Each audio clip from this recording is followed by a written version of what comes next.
Good afternoon, Alexandra. Hi there. Hi, how are you? I'm well, thank you. How are you? Very good, very good. Good. You're from the UK right now? That's right. Yeah, I'm in the UK.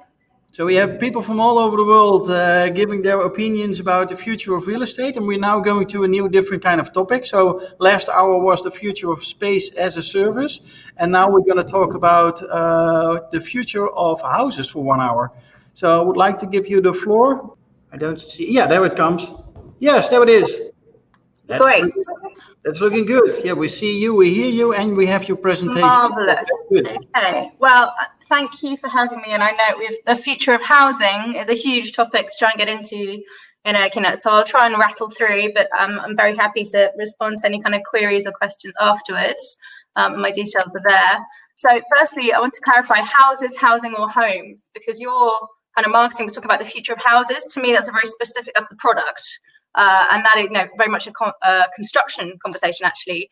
We try and talk really carefully about homes because housing makes it too distinct as kind of just assets, and it ignores the fact that actually somebody's house is their home, regardless of the typology of the building. It's actually really important to connect to that person. And there's this book that actually I just ordered today, Missing Middle Housing, which I think is a really important thing for many markets around the world. And that book is out in October, but that looks at that kind of the tendency in many developed nations and sort of urbanized cities to build very high-end sort of apartments or very large detached single-family homes, but not a lot of stuff in the middle, which is often what is actually needed. In terms of looking forward in the future, a huge debate, particularly in the UK, but all around the world in different ways, is the adoption of more modern methods of construction. The report there on the right, the Farmer Review, is something I was involved with for the UK government in 2016, that issued a clarion call to our construction industry that you had to modernise or die, because we simply do not have the labour capacity to deliver, even in the UK, what we need. And we've seen a huge upsurge of investment from private firms, from my own company, from government in new and innovative methods of construction, which I think is a real trend we'll see much more of. But stepping back more broadly, I think one of the challenges we have is that the reputation of real estate investors and property developers, and particularly kind of house builders, is generally not good. This is, as I'm sure many of you will recognise, the bad guy, the evil developer in Frank Capra's movie It's a Wonderful Life. In fact, there's a fantastic Bloomberg webpage that tracks all the instances when the evil developer is the baddie in the movie, and there's lots of those. And actually, we work in this industry across a huge range of elements of and touch points of people's lives, but often real estate is very opaque to people working outside the industry. There's not a clear understanding of what it takes to get to a house, whether you rent or buy it. It's not well understood. So I want to talk to you guys about the importance of placemaking. And this is something that I think for a long time was easy for people in our industry to kind of put on as kind of marketing speak and sort of claim to do. But actually, it's really now becoming embedded in the core of businesses, and understanding that it's not enough just to build the assets, whether it's an office, a retail mall, or a house, or a housing development, but actually you've got to create a place. And so just quickly to tell you that PfP Capital is a fund manager. What we really focus on doing is creating really quality, sustainable places for a mix of communities. We do for sale houses, we do all different tenures of residential rental, and we create very large scale communities across the UK with investment from institutional investors from around the world. So our mission is really that sustainable investment management business that's transparent and really focused on social value and place. And there's an example of a few of our schemes. Sometimes it's kind of natural retrofit, and other times it will be new build. And specifically in the UK, but I think this does apply increasingly across urban centres around the world, is this huge pressure, this desire to own, but actually an enormous increase in renting for all tenures, from student through to retirees and beyond. And actually that pressure puts on the market in terms of affordability is a real challenge. Britain in particular has a prolonged housing crisis and housing shortage. And you can see here that we had a study by the Centre for Social Justice that noted that 43% of UK companies with over 1,000 employees felt that housing issues were having a negative effect, not only on their business's productivity, but on the well-being of their staff. Now, clearly that's before COVID-19, but I think if you ran that same study now, you would expect to see even higher proportion of businesses reporting issues. We also have a real issue with quality. There's something really strange to me that the rental sector in the UK is actually very unregulated. It's the only market I've ever come across where the professional landlords actively lobby the government to regulate them more because they want to differentiate from the very poor quality. It's kind of the wild west of what an awful lot of people can experience. So people have a real fear of being trapped in poor quality housing. This is, again, something that I think applies much more globally now, particularly with the pressures of lockdowns and COVID, but is loneliness. Now, I used to get a lot of laughs. I used to speak at a lot of conferences in Australia and America, and I talk about how we in the UK are the only country in the world with a minister for loneliness, and actually perhaps it should be a minister for happiness. But this is something that increasingly, that isolation, although we can be connected through a screen, the importance of human contact for people day to day is something that is very, very important, and the distillation of community and what that means. And again, as other colleagues have talked about earlier in your day, the importance of sustainability, again, is moving past being just a tick box or a nice to do, and is absolutely something that is core. It's core to our business and has been for 20 years. But ESG, environmental, social, and good governance, is something that enormous numbers of real estate businesses and investors and institutional funds are building around. That it is not enough to deliver shareholder return, you must actually deliver social positive impact and purpose. So it comes back to that importance of placemaking that I noted earlier. So beyond that, specifically around housing, really for me, it's about the importance of neighbourhood. Again, it's about the people, not the typology of the asset. And this is a quote here from the great Jane Jacobs, who any of you who are urbanist geeks like me will recognise as a kind of real guru of talking about cities and understanding how they evolve and moderate and change. But where they work, it's around neighbourhood and around people.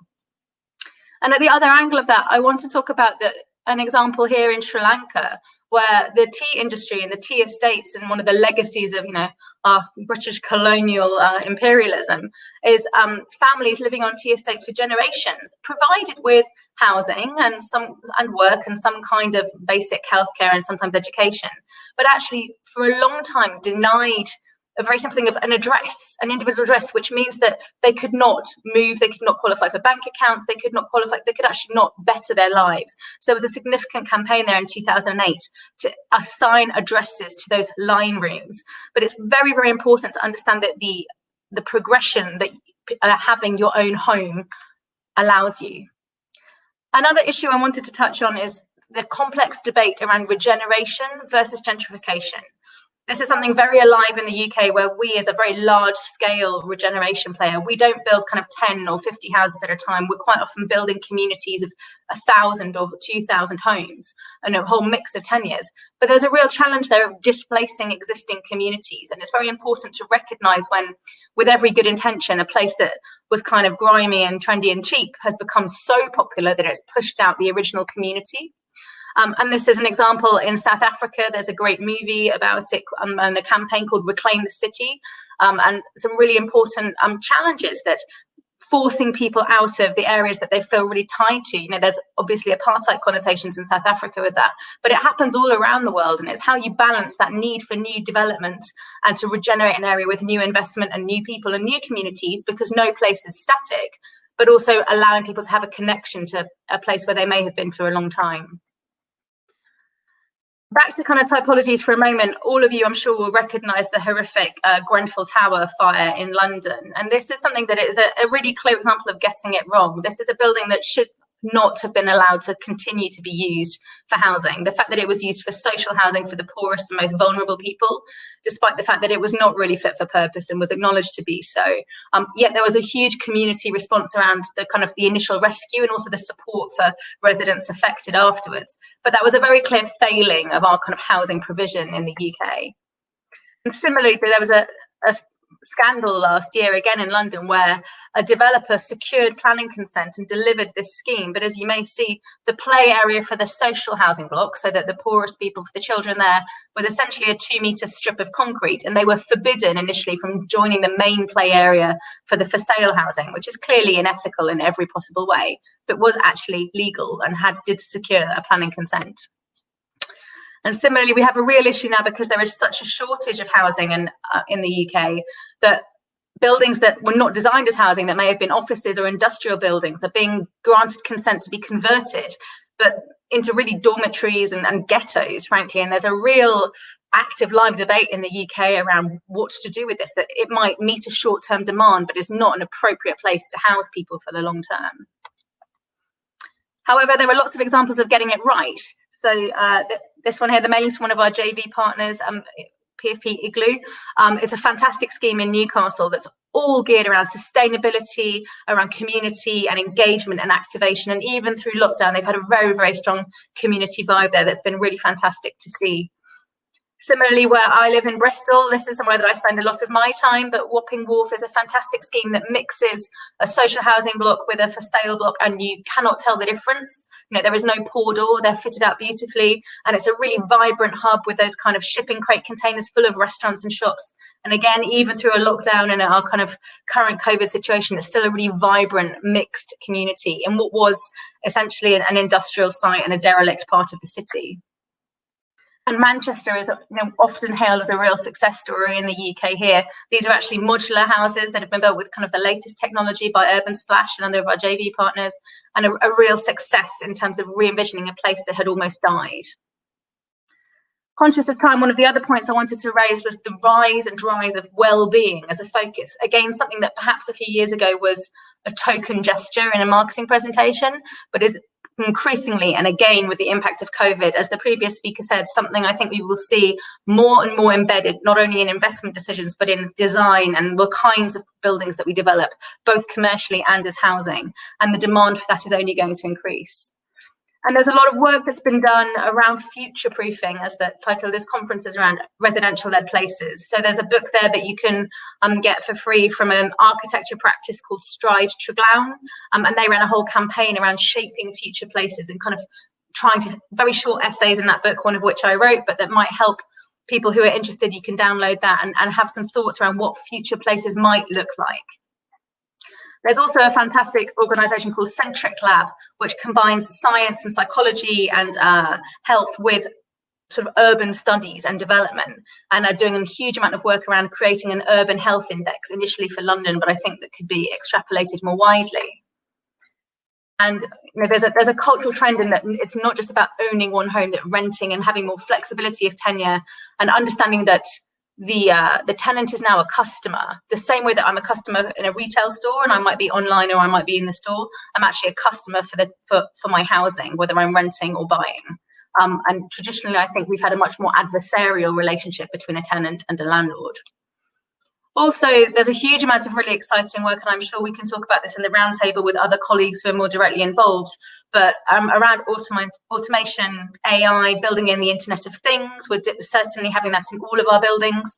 I get teased a lot because I specify drone landing pads on the roofs of all of our residential buildings, because for me, that's future-proofing them, because the likelihood of increased drone deliveries is, in my view, only going to increase. That photo on the left is actually an office building in Bristol that one of our JV partners created that does have the first live drone launch pad in the UK.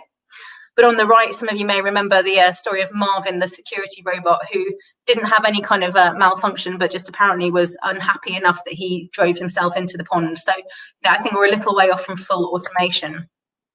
But it is really interesting, the trends that we were already seeing pre-COVID around the 24-hour staffless store as here in Singapore, and that enormous shift to automation and to moving away from direct contact. What that can mean for residential and for housing is really exciting. But again, it's that customer point I want to reiterate, that this study I find really interesting, that the longer Uber has been in a city, the less willing to wait for a car everyone becomes. And as we in the kind of housing industry increasingly try and meet customer demand in a better quality way, we have to be cognizant that expectations are going to increase and it's not a static thing. And similarly, there are real challenges around privacy, around the digital future, and people feeling very uncomfortable at the level to which technology might be put into their homes and how it's being used to observe them. And this is something that is a very sensitive area.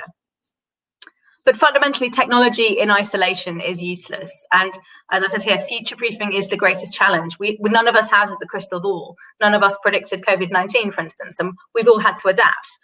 Humans are incredibly adaptable and capable. And so actually, it's very important that we don't just focus on the gadget, the technology in itself per se, but actually think more broadly around, you know, how that can link into that holistic community.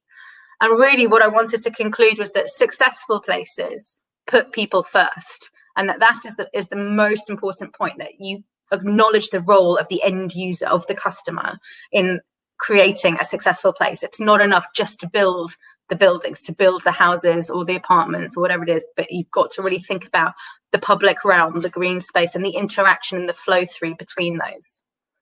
So there are some links there to some of the points that I raised, which I know was a bit of a rattle through, but I'm conscious that we were a little bit behind time. So I hope that's enough to kind of share some thoughts, and perhaps we can go back to anything you'd like to in the roundtable.